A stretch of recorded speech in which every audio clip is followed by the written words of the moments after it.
Профилактические недели стали привычным явлением в различных поликлиниках и больницах. Так, в медучреждениях проводят обследования, организуют консультации экспертов. Вот какая эта неделя выдалась в наших поликлиниках, поговорим сегодня в программе «Интервью». Здравствуйте, я представляю гостя в студии. Гузель Хаматова, врач-гастроэнтеролог.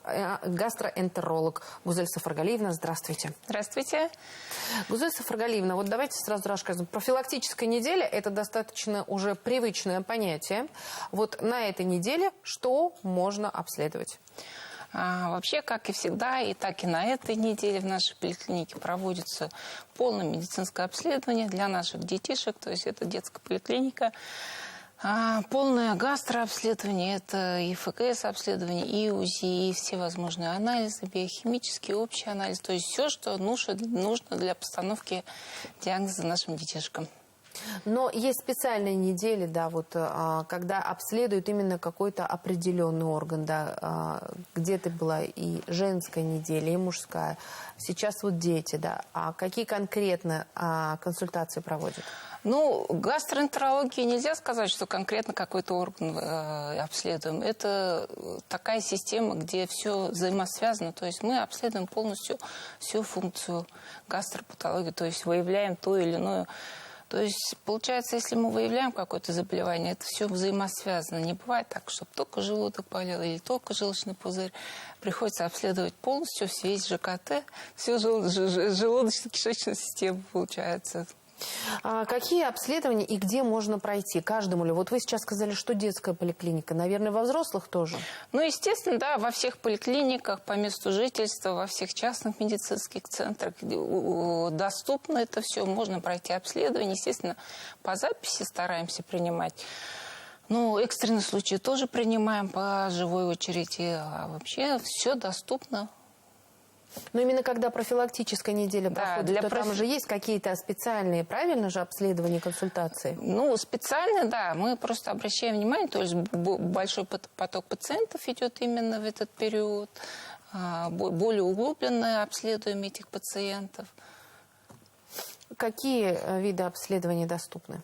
У нас, в принципе, в нашей поликлинике доступно все. Это именно для гастропатологии ФГС-обследование, УЗИ-патологии.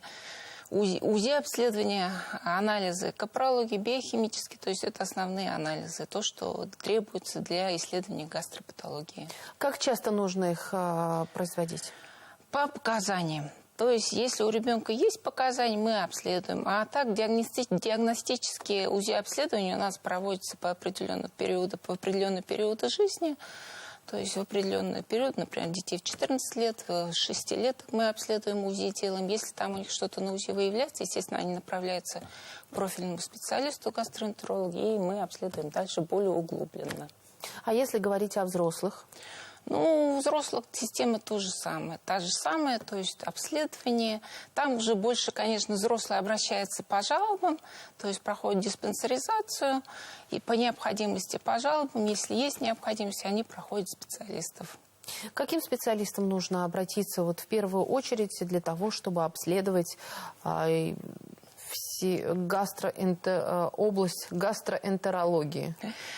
Изначально, естественно, идем к своему участковому педиатру или терапевту. То есть сначала смотрит узкий терапевт или педиатр. Если выявляют, что действительно на первоначальном этапе есть гастропатология, то первоначально назначает анализы, а потом уже гастроэнтерологу направляет. Они в дальнейшем уже попадают к нам, и мы их уже более углубленно изучаем. На диспансерный учет берем, назначаем лечение. Вот в таком порядке. Сейчас так много появилось нутрициологов, да, это вот именно коучей, тренеров правильного питания. Вот вы как специалист, как к этому относитесь? Ну да, сейчас нутрициология очень активно развивается, то есть тут нужно, наверное, дифференцировать. И это человек действительно с высшим образованием, нутрициолог, у него должно быть какое-то медицинское образование, не просто так, который назвался нутрициологом и пытается лечить всех подряд. То есть это должен быть доктор, который действительно в этом разбирается. А я не против, это новое развитие, как бы всегда новое что-то, думаю, для нас лучше, поэтому... Но для того, чтобы понять, толковый нутрициолог или нет, стоит ли ему доверять, что нужно проверить, может быть, какие-то сертификаты, какое-то образование. Вот вы сейчас сказали о том, что должно быть высшее образование. Но согласитесь, у нынешних нутрициологов его нет.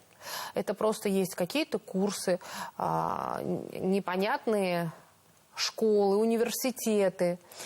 Да, есть школы-нутрициологи, но тут нужно понимать, что нутрициолог прошел курсы и занимается этим чисто для себя, то есть для себя, для своих родственников. И есть врач-нутрициолог, который действительно обучился. Обучение там тоже долгое, не так быстро можно получить. И он действительно уже, исходя по анализам, то есть смотрит пациента как положено, а не так, чтобы вот... Прошел курсы, и все, я нутрициологом себя обзываю. Так, как-то действительно, таким нутрициологам немножко нет доверия. И очень многие нутрициологи сейчас зачастую отрицают именно какие-то лекарственные препараты, а говорят, что вот есть биологически активные добавки. Вот лучше ими руководствоваться и так далее. Что бы вы сказали на эту тему? Вообще, нутрициология – это наука, которая как бы служит для профилактики заболеваний. То есть, улучшая наше питание, добавляя какие-то микроэлементы, какие-то витамины, то есть недостаток этих микроэлементов питания, например, мы ликвидируем, и, получается, мы работаем на профилактику заболеваний. Как бы, да, для профилактики я очень даже за. Я думаю, если это действительно нутрициолог, который разбирается в этом, пожалуйста.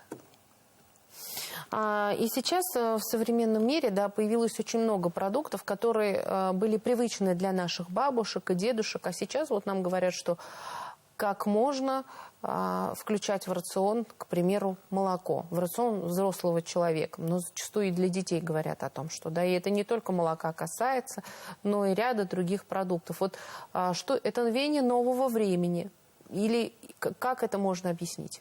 Ну, насчет вот молока, да, сейчас вот в нашей популяции очень много детей, но это и раньше было, просто раньше не было таких обследований более углубленных. Сейчас есть возможность провести генетический анализ, то есть выявляем лактазу недостаточность у детей. И мы действительно пришли к тому, что 30% нашего населения не переносят лактозу, молочный сахар, то есть, соответственно, и молочные продукты. Ну, да, действительно, иногда бывают случаи, что приходится отменять молоко, потому что организм просто не переваривает, и на этом фоне развиваются те или иные заболевания. Но это если говорить только о молоке, а о других продуктах. Сейчас же очень есть такие вот аллергены. Мы стали более аллергенными.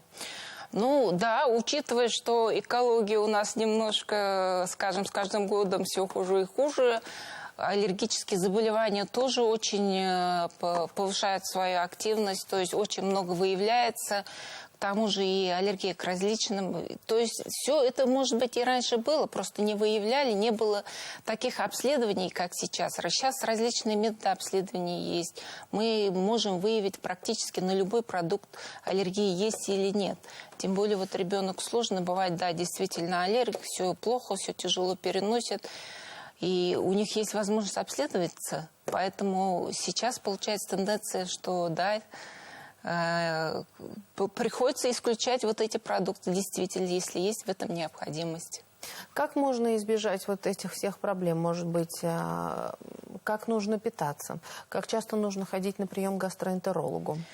Ну, специально, если жалоб нет, к гастроэнтерологу на прием ходить не надо. То есть специальные возрастные периоды они проходят УЗИ. Если там находится патология, естественно, они попадут к гастроэнтерологу. Если есть жалобы, пожалуйста, да, консультация гастроэнтеролога здесь необходима обязательно. Таких детей мы выявляем, и они к нам приходят, получают медицинскую помощь. Ну, вот профилактическая неделя в медицине всегда сопровождается специализированными консультациями. На этой неделе какие специализированные консультации доступны вот людям, которые захотят проверить свое здоровье? Ну, специализированные консультации, прежде всего, это гастроэнтеролога и обследование, естественно, все, что необходимо по тем или иным, по тому или иному диагнозу, соответственно, мы обследуем. То есть можно обратиться, прийти в свою поликлинику, да, и попасть на прием? Да, да. Спасибо огромное, Гузель Сафаргалиевна, что вы пришли сегодня к нам в студию, рассказали об особенностях профилактической недели в сфере здравоохранения. Будьте здоровы. Спасибо вам большое. Напомним, это была программа «Интервью». Спасибо, что были с нами.